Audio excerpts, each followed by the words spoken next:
So thank you, John. Thanks for doing this. Just to kind of set the stage, this executive chat is with John Uzzi, who I've known for, I think, longer than either of us want to admit. John and I first met when I was a trustee at Red Cross, and the board asked John to come in and do a program with us. So he facilitated a kind of a group retreat. And then soon after that, John became a member of the board and then became chair of the board. But he and I have stayed friends. He's been a client of mine where he served as a board member. He's been a colleague of mine where he's done actually some consulting for Ruotolo Associates. And then we've just remained friends. Our wives are great friends, and it's been a real joy to have him as part of my personal and professional life. So John, welcome. Thank you. Thanks for doing this. Thank you, George. It's a pleasure to be here, and it's a great treat to be your friend more than anything else. Thank you. Thank you. So John, one of the things that we've been speaking to our clients about, and also speaking in general to the nonprofit community, is about how communication should be occurring during this COVID-19 period. And one of the things that we talked about is that, every charity, every nonprofit has some very close individuals that are board members, that are major donors, that are just people that are important to that charity. And we were encouraging, whether it be the CEO of the organization, board member to board member, or chief advancement officer, to be in touch with their constituents, their key constituents, and just talk about how are they doing, and really get into a discussion about how they're faring during this period. So let me start off with that question with you. How are you doing? How are you doing personally, professionally? Let's talk about that. Okay. It's been kind of interesting. Let's just start specifically with the communications. Two different boards that I'm on. I'm on 3 nonprofit boards and 1 for-profit board. And interestingly, the for-profit board is one of the best at communicating. The CEO sends a board email once a week. We meet regularly. We had to, particularly early on, back when the government funding sources became available, and particularly the PPP program. There's a lot of discussion about, were we eligible, should we get in? So there's a lot of communication about staff health, which is the primary thing in all the cases. And we've been very fortunate in the for-profit company. We haven't had a single case of the COVID hit anyone. Many people worked from home before, so we were already social distancing and so on. At YCS, which is one of the nonprofits, the CEO there does a weekly message to the entire staff and the board, and talks. She does a great job at it, actually. And it alternates. Sometimes the message is an email, and sometimes it's a video. And frankly, I really like the videos. But I understand that the desire to communicate in different mechanisms, but there's a great deal of communication goes on there. At the foundation, the Care Plus Foundation, which I chair, our staff are making individual calls to donors and asking exactly what you just said. How are you doing? And it's just, what's going on in your life? Are you okay? Anything we can do for you? We actually found one of our major donors, historic major donors, big business that you would know in northern New Jersey, was struggling with their own tens of thousands of employees. And we offered to give them, during one of these calls, these how you doing calls, this came up as an issue from the owner, and we said, we can provide counselors for you. And so we have embedded counselors, which interestingly are being paid for by the federal government, federal funds. So it's a nice kind of payback to someone who supported us on and on. Another thing we're doing like that is we have had to turn our annual gala into a virtual gala. There's no admission fee. There's going to be a short program, some music. But one of the things we're doing, you know how everybody always asks restaurants for gift certificates for these Yeah, things, sure. put them in silent. Well, this year we decided the restaurants need help. So we are promoting restaurants and suggesting that night, here's the list of people who've supported us. Call one of them and have them bring you dinner for the night as a kind of payback effort, or at least an acknowledgement of their support. Sure. You mentioned, one other thing, to turn it personally a little bit. I went through a very interesting personal emotional roller coaster, I think, when all of this hit. In early March, I was really struggling with the pandemic, and was it real? Wasn't it real? What could you believe? What couldn't you believe? And having a hard time, I was questioning everything. And then when the economy started to go and the market dropped, then I started to get into the whole economy thing and be concerned about that. And I realized I had no control. I had very high control needs. I had no control. So I did an interesting thing. I don't think it matters what you do. I think it matters you do something. So what I did was I did an analysis of our finances for the past year. And I said, suppose the market drops 50% or whatever, how would we do? And by going through that exercise, it kind of relieved the pressure. And ever since that, it sort of put me in control. And I announced, well, as long as we do these things are going to be all right. We'll get on the other side of this at some point. Maybe next month, it may be 6 months, but we'll get on the other side of this. So that was kind of an interesting thing for me to go through that kind of experience. Yeah, it's funny, not to get too personal, but as you were beginning to describe how you were struggling with it, you and I socialize a lot. We talk a lot. I think we both have kind of a private side to ourselves, and I was wondering whether or not some of the struggle you were having is that I know I have a sense of your schedule, and you always keep yourself very busy, and that means going places, being with people, et cetera, et cetera. And I didn't know if you struggled with that at all. Yeah, that's interesting. More recently, I've struggled with that because, in fact, Marianne we were talking about this morning. I'd have breakfast or lunch with somebody probably 3 times a week. Maybe 2 breakfasts and a lunch or something, and so there was always, and the schedule. I also went through a period where the day would go by and I said, I did nothing today. Maybe I read. I have been doing a lot of reading. And so getting back on schedule, candidly, the nonprofit work helps me with that because, I get on calls, we do financial analysis, we do development, we talk about clients, we talk about staff safety, and that helps to be busy.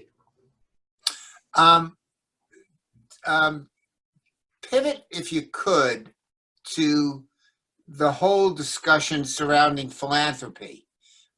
You talked about how I'm trying to remember the name of the woman. Is it Tara at YCS?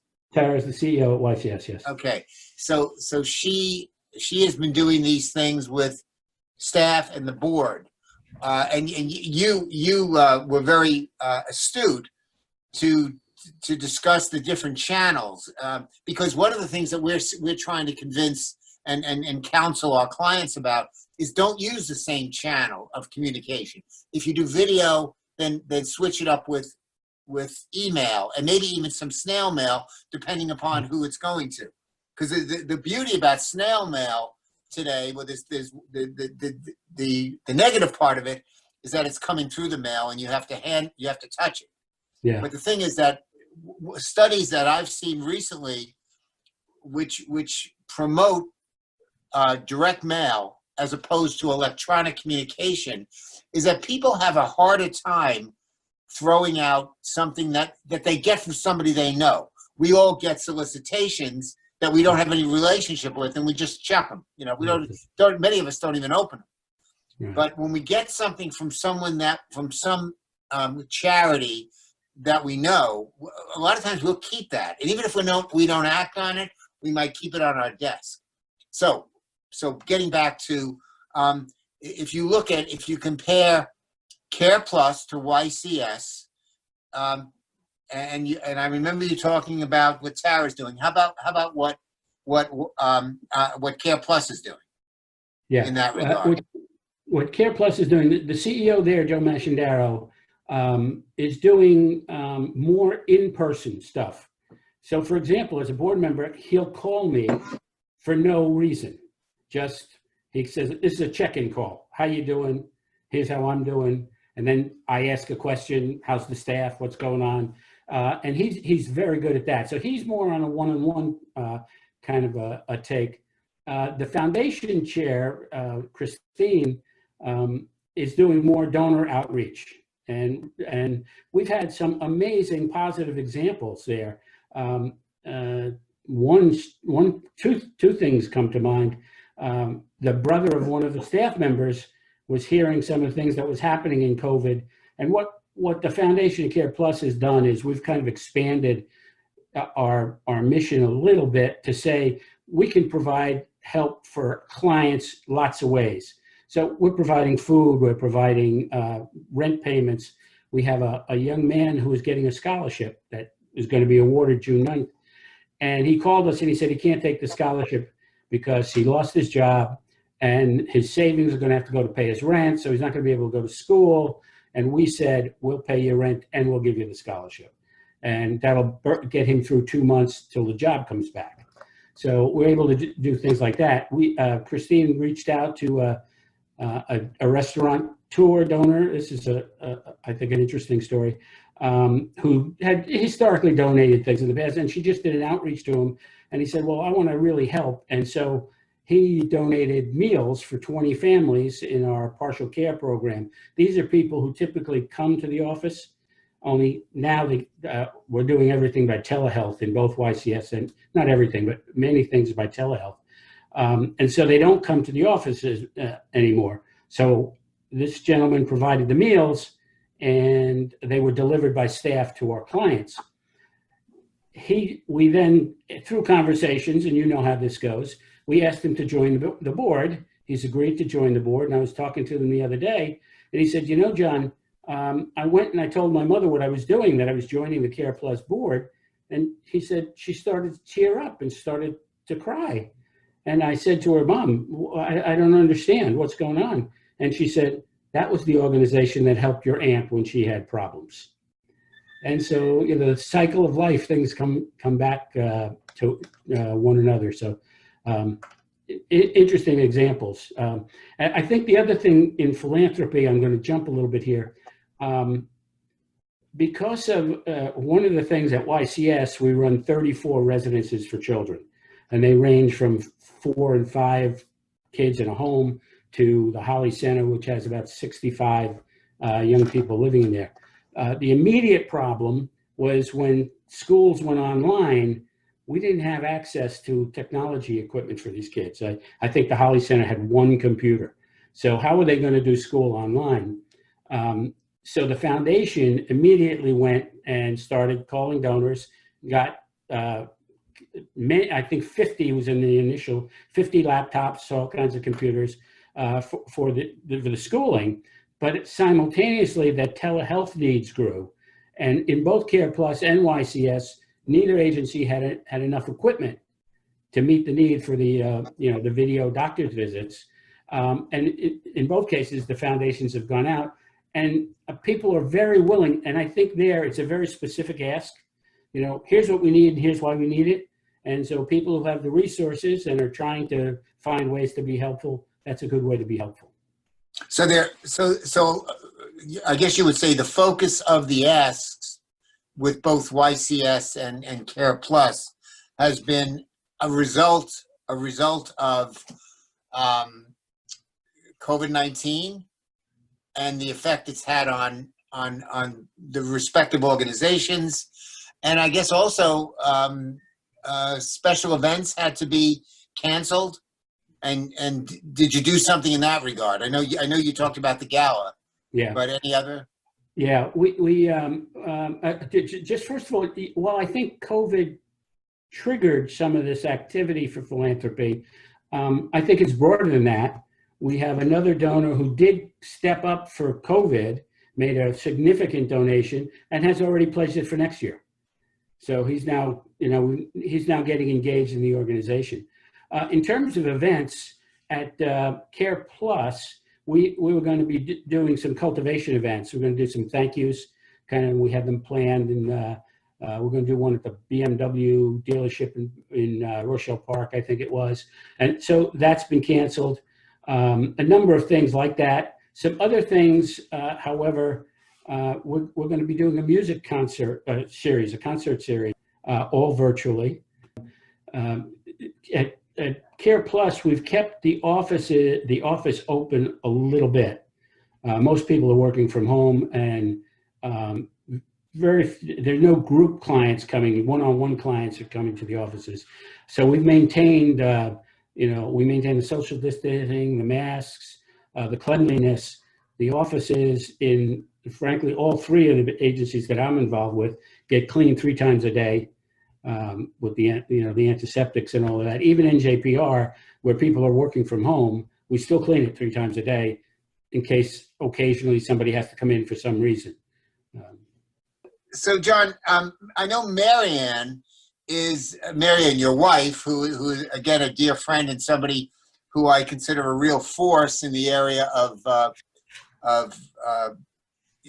health and emotional health of children. She's done great work. She is on the board of a hospital, correct? Well, she actually just rotated off, but yeah, Okay. She's very involved with Bergen Newbridge Medical Center. Right. And did she rotate off before this happened? Yes, she did, but she's still very much in touch. She's got a very close relationship with the CEO there, and we were actually on the phone with her this week about, I don't remember what, about some issue. Good. I'm sorry. Well, I was going to say, it's interesting, the hospitals have been in the press, and you read about Hackensack and Englewood and so on, and a little less so about Bergen Newbridge.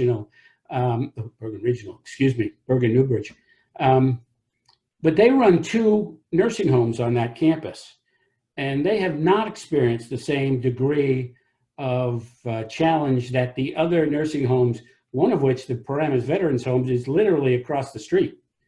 I mean, that's getting national attention. Yeah. I every time I hear about it, I think about you, because that's where your home is. Yes. Have you? It sounds like you always think about leadership, and I know you've been a student of it, and you've practiced it, and you've spoken about it, and there's there's the strong belief, it's really a fact, that situations make leaders. And and really it depends upon how the individual responds to the situation. It sounds like, I don't want to put words in your mouth, but it sounds like you feel that the leaders that you have dealt with at these 2 nonprofits and even the for-profit, that you've noticed that they've stepped up. You've noticed that they've been able to adjust maybe their style to meet the situation?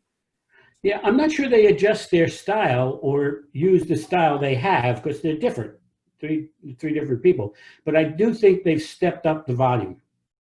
They're making a conscious effort to be more in touch, to be more aware. I think clearly all of us, including me, are recognizing staff differently than we have before. I think we're all recognizing who are the essential people. They're not the people on Wall Street making the big bucks. It's the people who are caring for patients and working at the reception desks and things like that. I actually think that's going to be one of the very positive long-term benefits. I think, as you know, in my business, I've been very concerned about building meaningfulness into work and into the workplace. And I think this is going to remind us of that.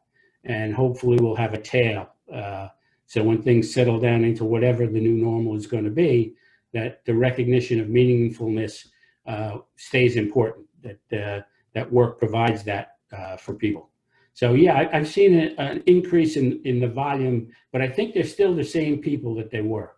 And one of the interesting things personally, as the chair of 2 of these boards, one of the things that I'm challenged by is how to run meetings like this, through Zoom and GoToMeeting. And, I know with the foundation, we got a great board and very engaged. And our first Zoom meeting wasn't nearly as good. It was more structured. And so we have a meeting tonight that we're going to try some other things as a way to get the engagement back up. How would you characterize? Because it's interesting. I mean, I've been living on Zoom, not only doing these things, having meetings with clients, having meetings with staff. One of the things we're doing at Ruotolo is we have a weekly meeting with the entire staff, and we do a temperature check. We find out, we ask people to talk about how they're faring on a personal level, and then we try to discuss client work and ideas about things that we should be doing that we haven't done. I have found that it's been very inspirational to me. Not only observing the way people have responded, but seeing things about myself that I won't say surprised me, but now I'm in the thick of things that I wasn't in previously, and I'm enjoying it. I'm actually enjoying being a little more hands-on with clients than I've been in the past. I had an interesting experience recently. This is in my personal business. One of the things we do is surveys for insurance companies on how agents feel about how they do business. And we were presenting to a client, been a client probably a dozen years. And we've stopped going out there to deliver results, I don't know, 4 or 5 years ago, and started doing GoToMeetings. They said to us, we know you guys, you don't have to come out. We don't have to pay your airfare and all of this. And so we had been doing that for a few years. But we would do it, we'd be in our office on one end of GoToMeeting, and they'd have maybe 30 people in their big conference room on one screen GoToMeeting. Well, this year we did it by Zoom. The difference being is they were all in different places, and they weren't in the same. And that changed the dynamic in, I think, a positive way. They actually got more engagement. The CEO is a terrific guy, so he encourages that. And they sort of had a traffic cop kind of a role, so they weren't talking. We have Sunday dinner in my family on Zoom, and everybody's talking over one another. And well, that wasn't happening. But I thought it was an interesting difference. It was still a technology. It was a different technology and a different venue for them. Yeah, you bring up a good point, because both on a personal level, I don't know. I think you remembered that my mother turned 100 yes. on April 4th. So we did a Zoom party, and there must have been 20 screens. And at one point, I saw exactly what you just depicted, that it was going to become a free for all. So I stepped up and I said, "Look, why don't we do this?" And called on people to speak, to say what they wanted to say to Grandma, and it worked out great. I've done similar things with professional meetings, that you realize everybody's speaking, and trying to keep some control of that. So that's certainly interesting. You talked about kind of taking control. Anything else you've learned about yourself in terms of your own leadership style, your own approach to this? You were very clear in saying what you did on a kind of a financial, personal level. Do you find that you're dealing with fellow board members or staff or executives of the nonprofits? Do you find that you're any more direct, less direct, more patient, less patient? That's interesting. I think probably more patient. I think I'm reminded of the truisms.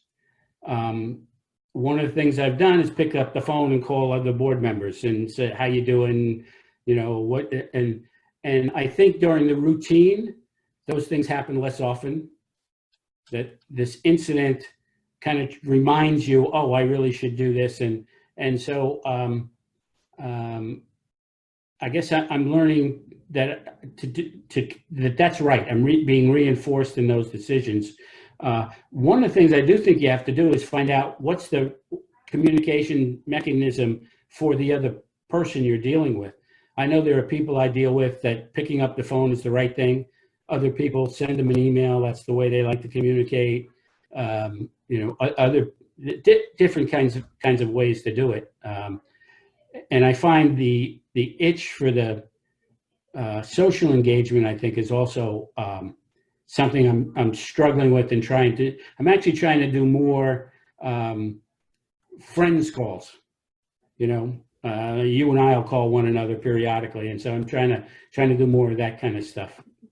Yeah, it's funny because I thought about that because of our proximity and because of how well we know each other. Before the pandemic, we would go a few weeks, maybe even longer, and not speak. But then picking up the phone, we would catch up right away. It would be like we spoke 2 days ago. But I think there is more of a need to just socialize, and even though it's distant, even though it's through Zoom or a telephone or an email, it's important. I think we're social animals. Yep. I'm struck with how up until recently how compliant people have been, how accepting people have been. But I think the New York area and New Jersey has been pretty respective of what their respective governors have spoken about. One of the things, George, you mentioned about board members that I do want to go back to, and I mentioned patience. In all three agencies that I'm involved with have benefited from the government funding programs, and all three have gotten PPP money. That process has become very cumbersome and complicated. And since I'm in three situations, I hear the same thing, so I pick it up a little bit. But I do find some board members struggling with all of that, and in all cases, that is board level discussions, and we have to certify our eligibility, or else there could be penalties down the road. So trying to get up to speed on those issues, and then two, figure out a way to share them and bring others in who may not be as interested, or who the financial stuff. I mean, nobody's on the board to do financial stuff. We're all on the boards for the mission. That's why we're there. That's what we want to do. That's how we want to spend our time. We know we have some fiscal responsibility. So I think for the CEOs, that's a challenge, how to keep us board members appropriately engaged and up to speed. Mm-hmm. Yeah. Well, that's important. That certainly is important. John, I really appreciate you doing this. I also want to, publicly thank you for all the work that you've done for so many nonprofits throughout Bergen County, both you and Marianne. And I think people observing this, listening to this, watching this will benefit greatly. So for that reason, I'm in your debt. So I appreciate it very much. Well, thank you. I very much appreciate the opportunity. I hope somebody finds something of interest. I'd love to get any feedback people might have. And it's always a pleasure to chat with you, George. Great, John. You take care. Thank you. You too. Bye-bye.